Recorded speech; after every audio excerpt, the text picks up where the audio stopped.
medar deui ngahanca deui tur ngahibur deui wargi Dahlia dina radiona sewang-sewangan ku bidangan dongeng Sunda ti Dahlia anu dijomantarakeun tiga lura 101,5 FM Radio Dahlia dina jejer carios si Konceleng Wilujeng ngadangukeun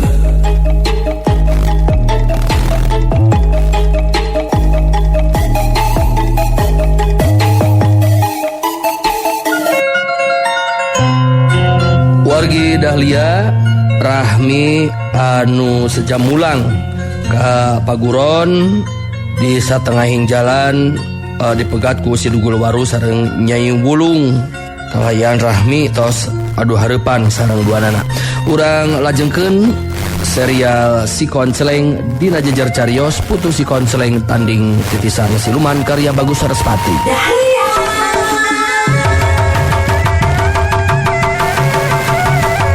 Jorelat si Dugul Waru harita ngajorelat ngajeleng luncat. Rahmi nyobaan harita ngalawan puguh saeutik gedena boga bekal ilmu silat ti ambukin nanti anu jadi guruna. Tapi oro kaya kamampuhan Rahmi tangtu be moal aya hartina pikeun si Dugul Waru mah.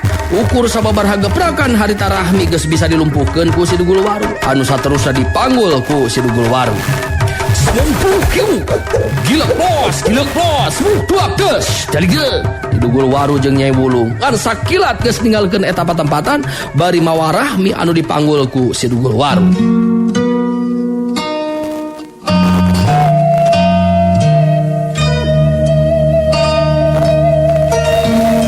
Waktu ambukinanti jeung Barjaya katut ki Radea oge opat murid Campaka Bodas datang ka Paguron kaget anu lain di kieu nah maca eusi surat si Dugul Waru anu geus mawa Rahmi ka alas waringin. Sadutasna maca eta surat puguh be ngajadikeun ambukinanti jadi ngarahuh ku Bang Balu sabab murid kakasihna dibawa ku si Dugul Waru jeung Nyai Wulung. Ambukinanti netep antep ka sakur anu aya di dinya bari terus muka babaran lisan. Cilaka kaya kieu mah. Murid ambu Rahmi dijadikeun jaminan. Sabab di eta surat dijelaskeun lamun Rahmi hayang salamet, ambu kudu datang ka alas waringin bari mawa tebusan. Nyaeta sakotak perhiasan emas. Jeung kumpulan Paguron gabungan kudu dibubarkeun. Terus terang ambu jadi bingung kayak kieu mah ya aduh mah. Barjaya ungut-ungutan bari terus nyarita. Ieu kaayaan memang teu bisa diantepkeun kitu bae. Poe ieu keneh urang kudu ngayakeun riungan bejaan anggota Paguron gabungan pikeun ngatur rancang ngabebaskeun Rahmi tina cangkreman ti pihakna si Garang Larang. Kiradea milu ngarojong karena omongan anak Barjaya. Satuju kada parentahna Barjaya. Memang eueuh deui waktu kajabati kudu dibahas poe ieu keneh ngeunaan ayana ieu kajadian. Anu batak anggota Paguron gabungan ayeuna keneh kudu dibejaan sina daratang ka dieu pikeun riungan dadakan. Poe eta keneh Barjaya mingpin riungan kilat atawa dadakan. Pupuhu di tiap-tiap Paguron salaku anggota Paguron gabungan anu dipingpin ku Barjaya pada daratang. Sanggeusna sakabeh anggota Paguron gabungan karumpuh di balai tandang, Barjaya anu ngamimitian cumarita ngajelaskeun maksud jeung tujuan pangna ayana eta riungan. Barjaya muterkeun paneteupna ka sakabeh jalma anu aya di eta balai tandang bari terus muka babaran lisan. Sakumaha anu dijelaskeun tadi ngeunaan surat ancaman ti si Dugul Waru anu nyulik Rahmi. Kuring salaku pupuh Paguron gabungan umaja kadulur-dulur pikeun ngabebaskeun Rahmi tina cangkreman pihakna si Garang Larang. Sabab ieu kaayaan teu bisa diantepkeun kitu bae. Sanajan bener anu bakal disinghareupan teh lain kakuatan saurang dua urang. Sabab anggota karaman alas waringin cukup loba jumlahna. Lian teta di alas waringin teh aya si Dugul Waru jeung Nyai Wulung sarta aya si Garang Larang anu tangtu be teu gampang pikeun nying hareupanana. Tapi dulur-dulur teu kudu leutik hate, sabab jumlah urang oge teu saeutik, malah urang rata-rata boga pangarti anu masagi. Ku ayana kitu simkuring anu bakal indit panghareupna. Simkuring moal maksa dulur-dulur anu sakirana teu wani, sabab kuring sanggup indit sorangan ka alas waringin. Sarajan balik tinggal ngaran oge simkuring moal hanjakal, sabab simkuring geus usaha sakuat tenaga. Teu jadi jago anu komeok memeh dipacok. Barjaya siganu nya wanian make jeung nyarita sanggup indit sorangan upama anu sajana mung barengan. Sikep jeung caritaan Barjaya anu ngagambarkeun leberna wawanen jadi ngahudangkeun semangat anggota paguron gabungan anu lainna. Anu mata kabehanana pada saya gadiri pikeun marengan Barjaya miang ka alas waring. Kira dea milu negerakeun eusi hatena sekaligus ngawakilan para anggota paguron gabungan anu lainna. Kula minangka ngawakilan sakabeh dulur anu aya di dieu nandeskeun. Lantaran kaayaan Rahmi henteu bisa diantepkeun malah di naon teh pimpinan paguron gabungan jelas kitu segepna. Pangga diri kula katut dulur anu liana. Saya gadiri pikeun marengan ngagempur alas waringin. Urang teu kudu make sieun ngadatangan kandang macan demi keur keadilan. Ambukin nanti milu mayeran caritaan kira dea. Murid-murid ambu bakal dikeprakeun kabehanana. Moal make kudu seberah hate nying hareupan anggota karaman alas waringin. Nu matak ambu oge sajaga diri pikeun ngabantu. Barjaya nganuhunkeun siganu nya be, sabab sakabeh anggota paguron gabungan sanggup marengan dina miang ka alas waringin pikeun ngabebaskeun Rahmi. Barjaya ngabagikeun paneteupna ka sakabeh anggota paguron gabungan bari terus cumarita. Simkuring nganuhunkeun kana kasayagaan diri dulur-dulur para anggota paguron gabungan. Ngeunaan nying hareupan si Garang Larangkeun be simkuring bagianana. Hitung-hitung sakalian males ka nyeri ka si Garang Larang anu geus binasa ka guru simkuring nyata Ki Buyut Mitra. Tah ayeuna geus teu kudu miceun deui waktu, ayeuna keneh urang miang dina poe ieu keneh maksudna gitu. Kaputusan sikap ti Barjaya salaku pupuh paguron gabungan tangtu be geus eueuh anu wanian ngabantah. Malah ningali sikap jeung ngadenge caritaan anu ngagambarkeun kawani saperti kitu, para anggota paguron gabungan jadi gede hate. Malah timbul harapan kakuatan anu aya di alas waringin bisa ditumpes ku kakuatan anu dipingpin ku Barjaya.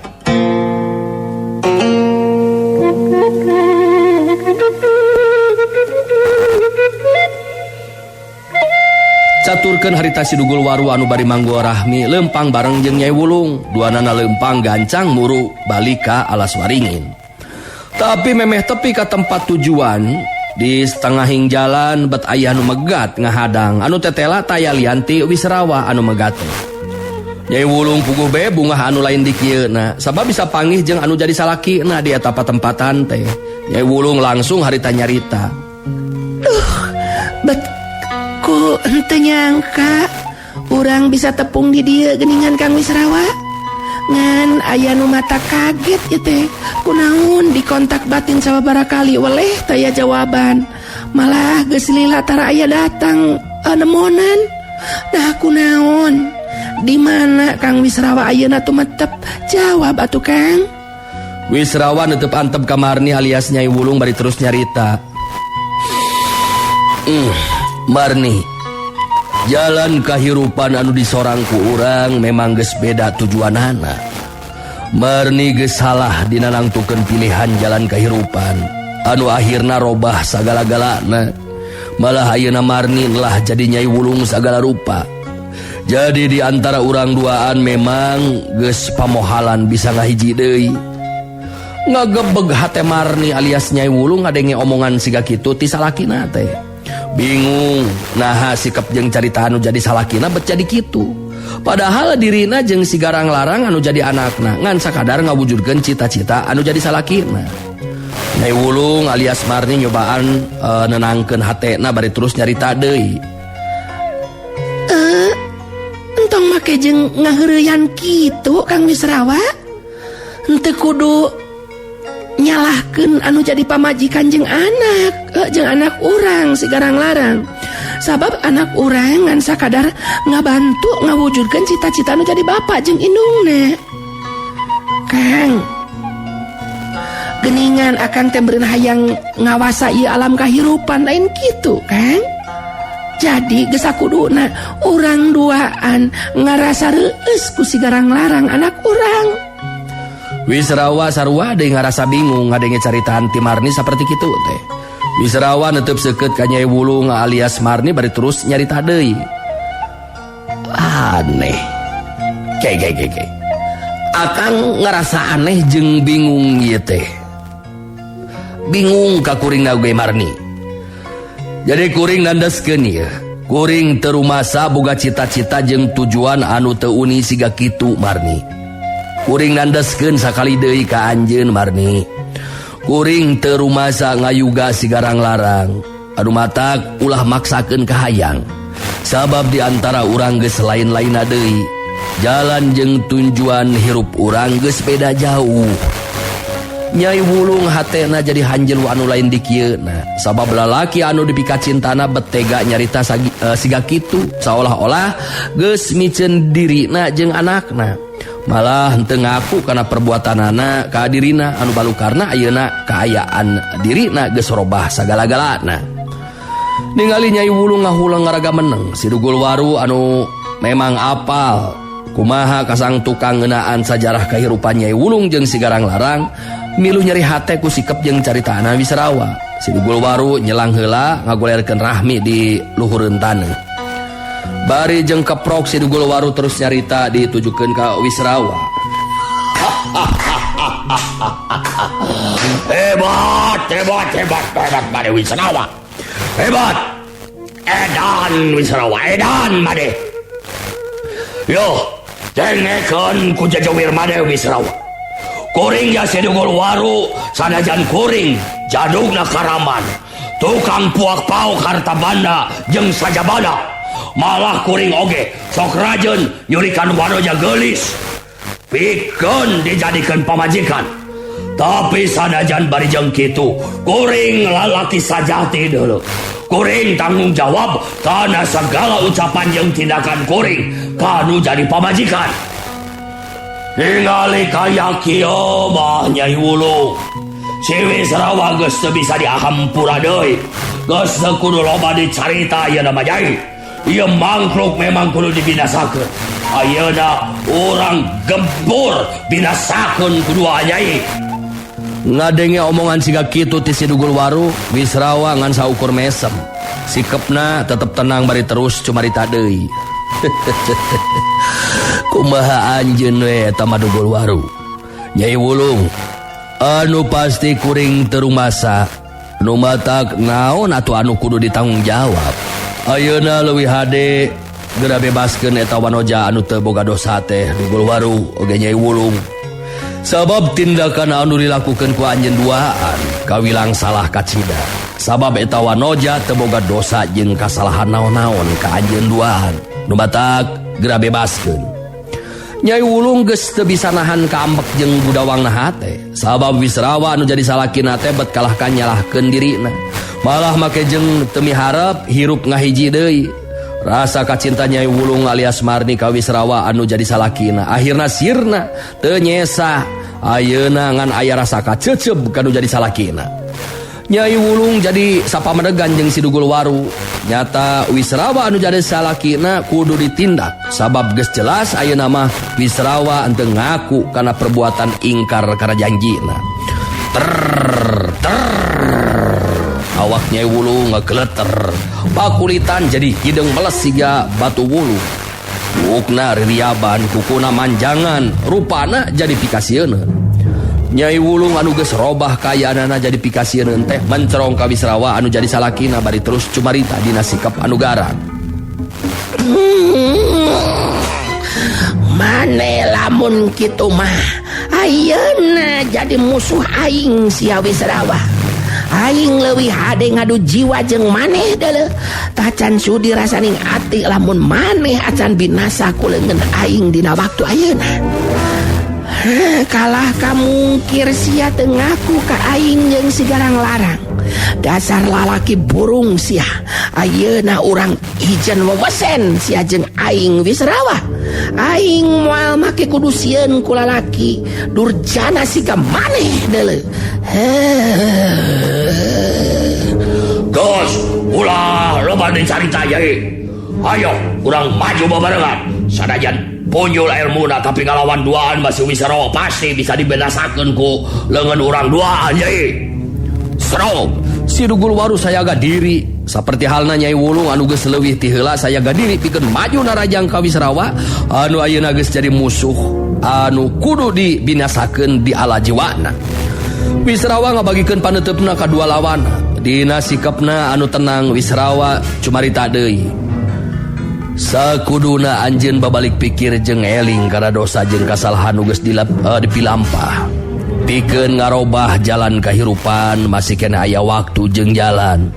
Anu matak leuwih hade geura saladar kana tindakan anu geus jelas ngarugikeun batur. Nyai Wulung beki ambek kade ngomongan kitu ti Wisrawa anu jadi salakina. Wah, aing teu ngarti kumaneh kunaon jadi kieu Wisrawa. Aing jadi kieu gara-gara nurut kana kahayang maneh. Ayeuna maneh jadi kieu. Aing leuwih hade ayeuna mah ngadu jiwa sia. Coba rasakeun ya panarajang aing. Siap, ya. Joela, cileng.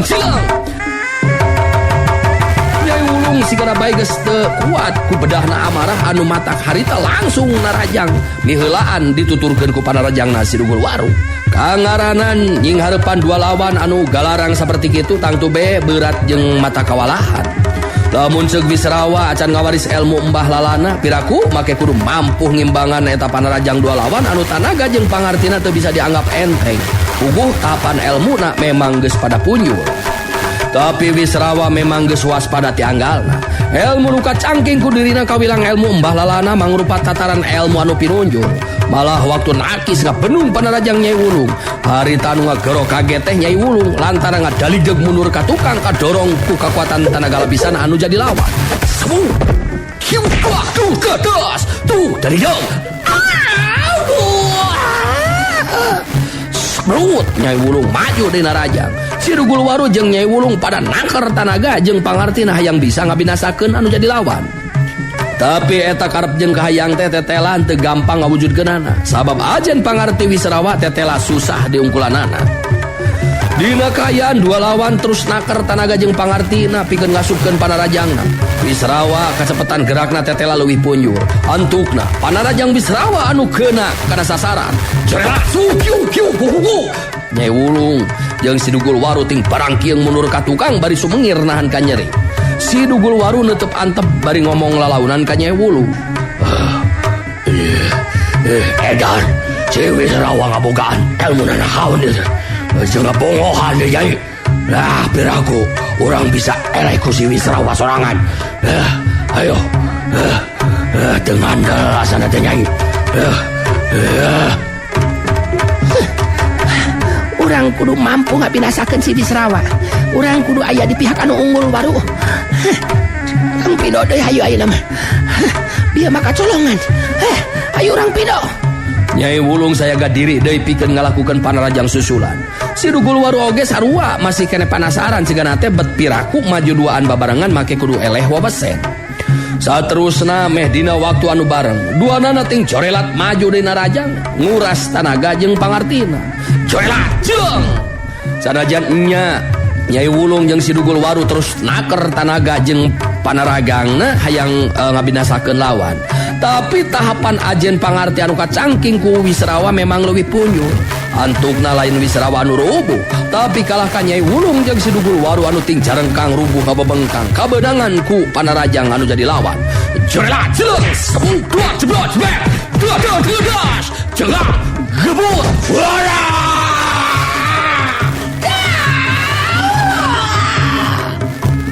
Wisrawa nangtung mancuh nedep seukeut ka dua lawanna anu masih rebah dina lemah bari terus nyarita. Masih keneh keukeuh rek neruskeun deui ieu tarung. Atawa urang cukupkeun nepi ka dieu bae. Kuring taya maksud pikeun binasa ka anjeun duaan. Nu batak leuwih hade gancang tinggalkeun ieu patempatan memeh kuring robah pikiran.